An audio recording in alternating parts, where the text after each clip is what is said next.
everyone, I'm Alex and I'm the hands behind Lovecraft Crochet. My plushies are for the anxious, depressed, autistic, and neurodivergent. Small enough to travel in a purse, backpack, diaper bag, or even your pocket. You can check out my Facebook page or TikTok to see what patterns are available and stay tuned for the new ones coming out. I also make hats, scarves, blankets, and dice bags for the tabletop gamer or dice goblin in your life. Feel free to order through the page, TikTok DMs, or via email at love.craft.crochet@gmail.com. Now, on to the segment. Due to the graphic and disturbing nature of the crimes discussed, listener discretion is advised. Retrostatic Radio presents Killing 15 Minutes.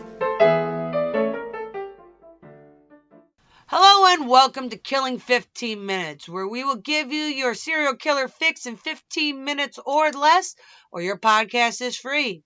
I'm Sam Rossi, and shortly I will be handing a poorly written synopsis of a serial killer to my brother, who hasn't read it, on a serial killer he's most likely hasn't heard of. This should be fun. Good luck, bro. The Death House Lady. Dorothea Puente in the 1980s killed tenants of her boarding house and cashed their government-issued checks in Sacramento, California. A lot of people killing people in Sacramento.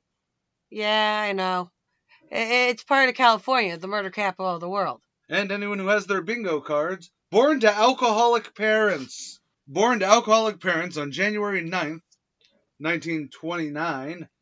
Her father died from tuberculosis in 1930. Okay!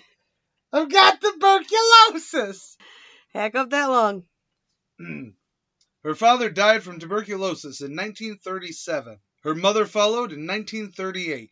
Puente and her siblings were sent to an orphanage where she was abused. Ding, ding, ding. Do you got the... I think I might have bingo already. This is a gag that's not going to stay in the cut. It might.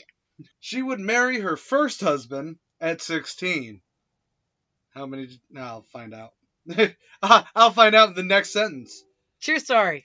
Puente would have 4 more husbands and divorced 3 times, we think. Not sure if one of the marriages was actually legal. So because of that, I may or may not have included that number in that. So it could have been 4 or 5 more husbands? She could have had 5 husbands in total. Well, that would be the number you gave. Oh, good. 1 plus 4 You're is right. 5. We're good. Her first arrest, however, was for forging checks in the spring of 1948. Pleading guilty got her 4 months in jail. She wasn't caught again, however, until 1960 for running and owning a brothel in Sacramento. Now, if I had a dime for every time that happened. Puente's second husband actually had her committed involuntarily after multiple suicide attempts. She was diagnosed as a pathological liar with an unstable personality. She divorced husband number 2 after her release. Usually, involuntarily having someone committed does generally count as a rocky marriage. It was a rocky marriage. She didn't have stable anything. Oh no, she had a stability. After her third divorce, she became a pillar to the community, helping those in need. In 1978, she was found to be cashing her boarding tenant checks. She was then given probation and a fine for doing so. However, she would continue to run her boarding house and using the same con of helping the helpless. She would be convicted of theft in 1982. Puente, is it Puente or Puente? Puente. Oh, you put an A here. Oh. That's why I just wanted to make sure that I hadn't been saying the name wrong the entire time.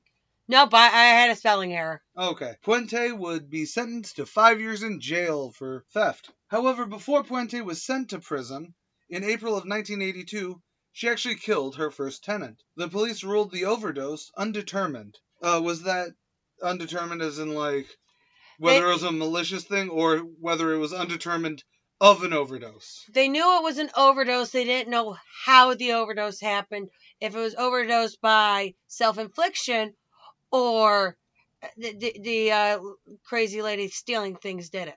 Okay, fair enough.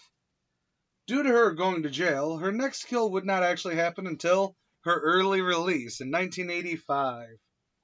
After her release, she continued running the boarding house, using her, air quote, good persona to continue taking in the, air quote, tough cases, especially involving social workers.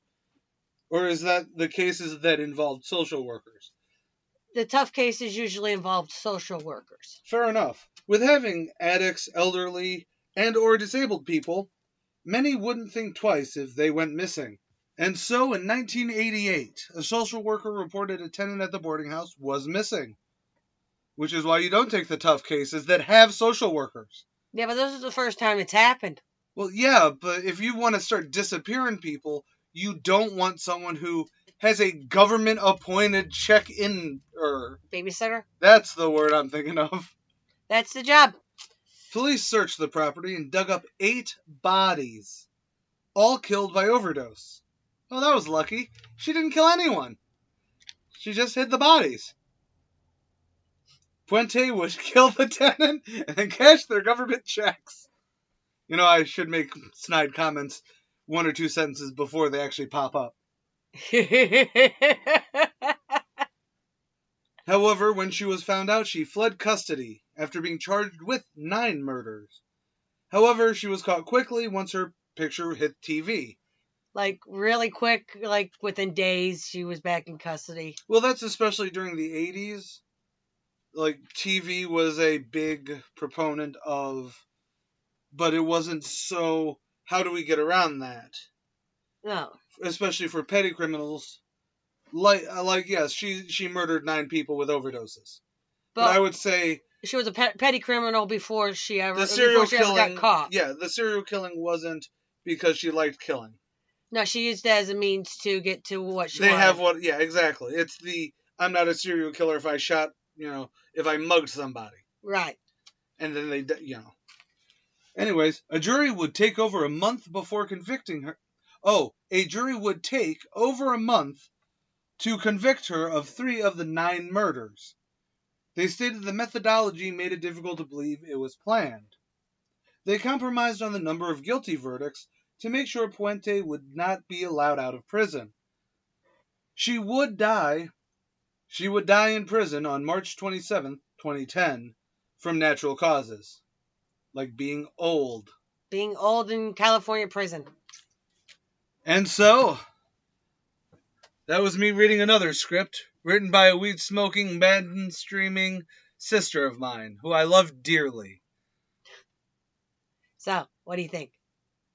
Well, I think, personally, that Puente is a sick puppy who needed money, who wanted money, because being already owner of the boarding house, she was making money. So she wanted more. And given that people were already susceptible to overdosing, it was very easy to have that, what's it called?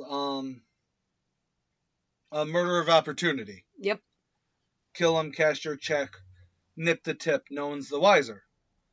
Except when you got fucking social workers. I know. The social workers. I can't believe it took so long for a social worker to go, hey, something not right here. But that's another breakdown for another rant about how the system is broken. Yep, that would be in conversational macrame on a later date. Yeah, I know, it's on the list. It's on the list. But what do you think? You read this, She, a victim of opportunity, she didn't go out looking for anybody except for maybe the second murder person, because she met him while still in prison and used him to help get her early release. Ah, okay. So I think he was the only one drawn in by her. The other ones were victims of opportunity. No, that's fair enough. Now, I've been AJ Carey. And I'm Sam Rossi. And we are cool. Way cool. Later, y'all. Killing 15 Minutes is hosted by Arthur Carey, with scripts written and researched by Sam Rossi. If you like this episode or want to stay updated on this series, consider following Killing 15 Minutes on Patreon or Retrostatic Radio on all major social media platforms. Good night and God bless. You're watching Retrostatic Radio. Wheel of Random is turn, turn, turn. Tell us the 15 minutes we shall learn. I'm Sam Rossi, writer and co-host of Randomly 15 Minutes, where the Wheel of Randomness gives me the topic and I write about it. I'm Megan Klodnicki, and I'm the host of Randomly 15 Minutes. I cold read what Sam writes and learn in real time about a random topic. You can find us on all major podcast platforms and YouTube. Follow us on Facebook at Randomly 15 Minutes to get more random facts.